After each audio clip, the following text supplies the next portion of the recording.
केजरीवाल का पार्टनर और चीनी एजेंट सोनम वांगचुक को लेकर देश के भीतर का भ्रम अब पूरी तरह से टूट चुका है। खुद को पर्यावरणविद और समाज सुधारक बताने वाले इस व्यक्ति का असली चेहरा और उनकी भारत को उथल-पुथल करने की मनसा जनता के सामने पूरी तरह बेनकाब हो चुकी है।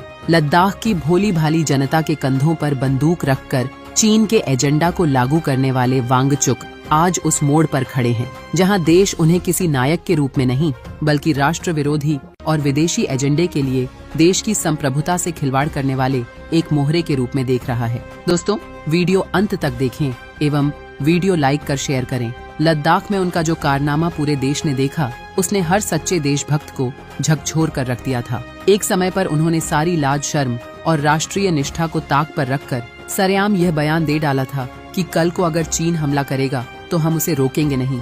जब चीन घुस आता है तो लद्दाख के लोग जान देकर रोकते हैं, मगर अब अगर भारत सरकार हमारे लिए कुछ नहीं कर रहा है तो अगली बार वो आए तो हम उनको रास्ता दिखाएंगे, हम रोकेंगे नहीं। हम जान क्यों दे जब हमारा कोई संरक्षण नहीं हो रहा है। यह बयान किसी भी नागरिक के लिए देशद्रोह की सीमा को छूने जैसा है। जिस चीन की विस्तारवादी नजरें हमेशा हमारे लद्दाख पर टिकी रहती हैं, उसे इस तरह का खुला आमंत्रण देना और भारतीय सेना के पराक्रम का अपमान करना साफ तौर पर चीन के एजेंडे को आगे बढ़ाने की घटिया कोशिश थी। लेकिन वांगचुक शायद भूल गए कि यह आज का सजग भारत है जहां ऐसे राष्ट्र विरोधी नैरेटिव बहुत जल्दी एक्सपोज हो जाते हैं। सोनम वांगचुक का असली एजेंडा अब सिर्फ लद्दाख तक सीमित नहीं रहा, बल्कि उनके बयानों ने यह साफ कर दिया है कि वे देश को तोड़ने वाली ताकतों के सुर में सुर मिला रहे थे। कोई भी इलाका खुश होना चाहिए, वो जहाँ चाहे जाने चाहिए। तो इसीलिए आपने सुना होगा रेफरेंडम्स होते हैं, प्लेबिसाइट्स होते हैं। तो अगर ऐसा सबका विचार है तो फिर कश्मीर में क्यों नहीं?